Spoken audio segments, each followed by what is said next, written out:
What's up guys, my name is Dychronic here on this Destiny 2 video, and today we're going to be reading off This Week at Bungie for August 16, 2018. Today, there's a couple of things that you should definitely look out for, a couple of interesting stuff, including they're going to be talking about things like Gambit, the ranking system, a couple of things about like bounties and the clothing and whatnot, a bunch more things about Crucible and the changes they want to do with Crucible and whatnot. There's a lot of little mini things, including things about like the new Redrix's Claymore, the Redrix's Broadsword, and stuff like that, as well as a couple other things like the Clan XP, the new ranking system, how it works, the new emotes and what they wanted to show off, Crucible stuff, and more on that. Of course, that was just a brief rundown to kind of get you salivating. There's not a ton of super interesting stuff, but there's definitely some stuff that you should know before Forsaken. So firstly, Bungie's going to Gamescom, as they've said before. If you wanted to try a Gambit, just like the Gambit they've shown on all the other times, you can try it while you're out there in Germany. And if you're somebody who lives in the US like me, you're gonna have to catch them at PAX West right before the game comes out. This section here just basically talks about what their goals were for Gambit. They wanted to fuse in PvE and PvP. They wanted to make it so you have a role to play no matter what. They wanted to make it so if you're falling behind, you won't get discouraged. There's a whole bunch of stuff. This is not very important. What is important is the new ranking system for Gambit. It's called Infamy. It works pretty much the exact same way that the other ranks work. You have these 5 different ranks. It starts at Guardian and you go up to Legend. Pretty much exactly the same way. The more wins you get more acceleration, but losing match still earns you points. It won't make you go down. So it's not the competitive version, it's very much like Valor. And on top of that, you'll be able to get unique Gambit weapons and armor from Gambit as you level up and as you play the game. The main thing they did to Infamy is that they were going to make them more granular by splitting them up into 3 tiers. So basically, instead of having to go through this entire circle around this big ol' rank, instead you'll have like maybe a tick here and a tick here that'll separate it into 3 sections that you'll be able to rank up that will each give you rewards as you rank up, except for the last rank, which will be a full circle without any tiers. Otherwise, it's exactly the same. Your win streak caps out at 5, but doesn't reset until you lose a match, which was an update they did a while ago, because it was kind of BS that you'd reset after winning that 5th match. Let's go ahead and talk about the Gambit man himself, the Drifter. He'll be the head of Gambit, and he'll be basically your NPC and your vendor for Gambit. You'll be able to offer you things like these bounties to increase your bandit rank. Bandit, why do I keep calling bandit? And of course, the example he gives you is being able to send over small blocker, medium blocker, and large blockers. Basically, as you get points, you can go send enemies to the other team. And of course, that is just one example in the many examples they probably have for the bounty system on him. In this particular image, we don't see a lot. It seems like it's pretty much the same as the other guys. You can see the things as you go up, and as you rank up, you're able to get different things. This is obviously a weapon that we want to get, a ghost we want to get, and other things as well as, you know, like an emblem and shaders. Not too much to glean from this, but it is definitely something to keep in mind. On top of that, once you reach rank 50, you'll be able to do some weekly bounties. So once you do get rank 50, which is going to be the regular rank, so right now we have a maximum of rank 30, you'll be able to go 20 more in Forsaken, up to 50. Once you do get there, you'll have weekly bounties for you. He'll be able to offer you things like new armors, like the one here. Again, it's very similar to the Drifter armor. So if you want armor very similar to the Drifter, that's his style here with the Raven, and this is the Warlock version. So we don't see what the other ones look like. So this part talks about Crucible and the kind of different changes they're making to it. Now, obviously, if you haven't seen the reveal stream, the combat reveal stream, you should definitely go check that out. They definitely reveal a lot of the things that I'm going to talk about here in more detail and show off what they how they work. Now obviously Shax has a few changes to him, a few kind of visual changes, a few things called like pursuits. Obviously these look like quests. You can kind of do a quest or get enough Valor rank to get certain things. I'm not exactly sure how these are ranking. I know this is a better Devil, so perhaps there'll be a quest line to get to this, or maybe you just need to get enough Valor rank to get to this. We'll have to wait and see exactly how that works, but it is a pursuit, so it looks like it will go into your quest. As far as the changes, there's a whole bunch of things. I'm not going to bore you with all the little nitty-gritty details, but there are going to be a lot of things that are changing. So first of all, they're making some retuning, so make it so the climb is not as difficult, as well as giving you better weekly awards. People who never played competitive in Season 3 will get a first game bonus in Season 4, basically saying, hey, come play Crucible competitive, we want you to.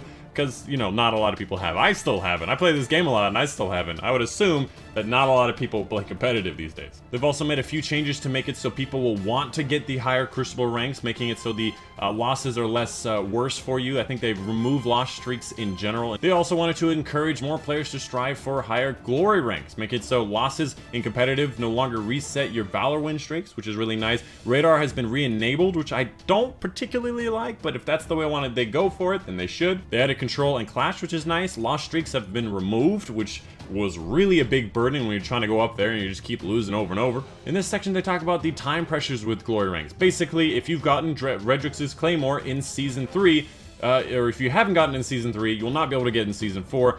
Basically, they're giving you a replacement. This replacement is going to be replaced with Redrix's Broadsword. Basically, a copycat version of the weapon with some very slight changes to it that you can get just by doing a quest. As soon as Season 3 starts, you'll be able to get Redrix's Broadsword, which have the same Outlaw plus Desperado combination with a set of randomizations, because again, the random rolls will be added in Season 4 and Forsaken. People who have already earned the Redrix's Claymore will not have to be able to get Redrix's Broadsword. They'll just have it randomly dropped from Crucible Engrams. And lastly, Rumble, it used to be where you have to get first place to get a win for Valor. Now you just have to place in the top 3, which is what I thought it should have been in the very beginning, because getting first place every time out of 8 people, that is a small amount of people. This section, they talk about connection issues, staying together as a fire team in these modes, as well as a guided games thing. If you disconnect in guided games, you'll be able to reconnect to the activity, or you'll have the checkpoint in the guided raids. In general, this is not too important. In case you wanted to know, you can actually reconnect to your guided games, or you can actually have the checkpoint in guided games, which is nice, because before it used to be you just basically lost if you disconnected.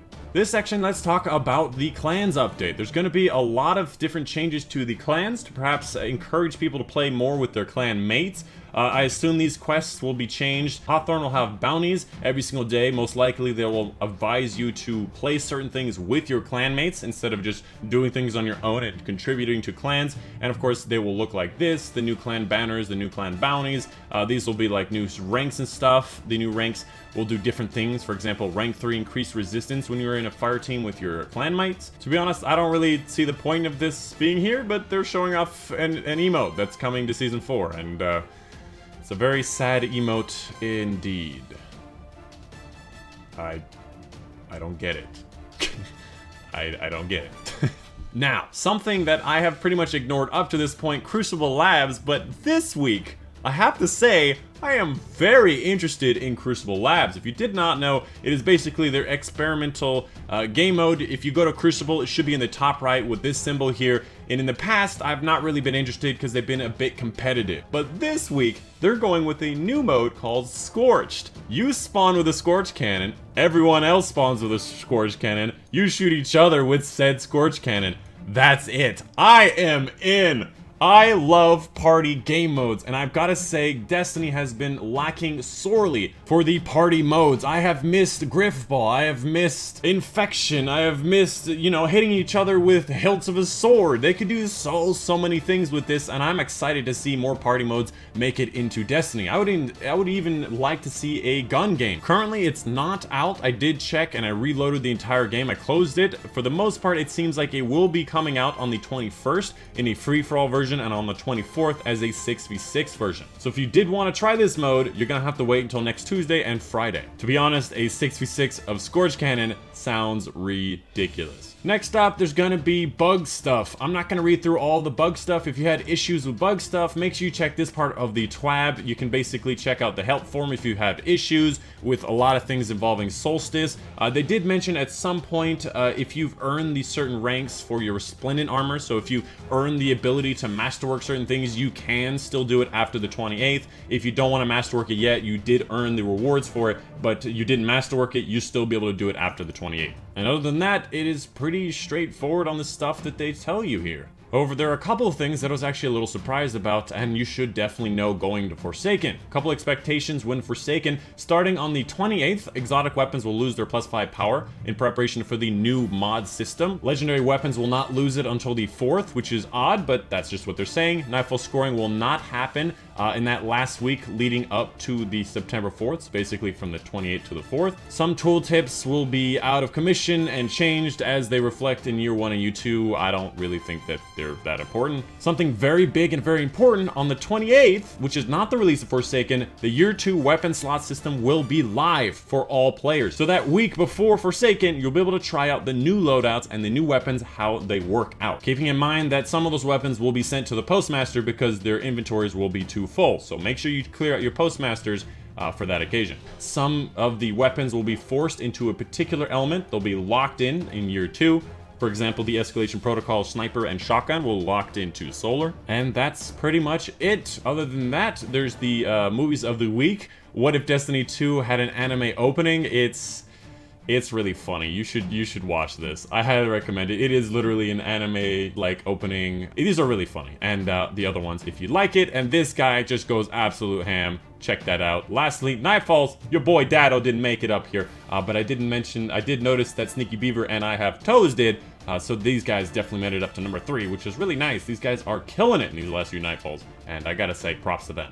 And that's pretty much it. Tomorrow is the 3x Valor that will go until next Friday, so make sure you are playing 3x Valor to get all the Valor stuff that you need and want for the end of the Season 3 Valor ranks and all that. That is the end of the video. Hope you guys did enjoy. Hopefully I didn't go too long, and hopefully I cut out a bunch. Anyways, that's pretty much the video for you guys today. Thank you so much for making it to the end. Hashtag made it to the puppies in the comments. If you've made it here so far, you can see the adorable puppies on screen. What can I say? I'm a puppy person. I love adorable puppies. And that's it. That's the video. I've been your host, Dychronic, and I'll see you guys on the next one.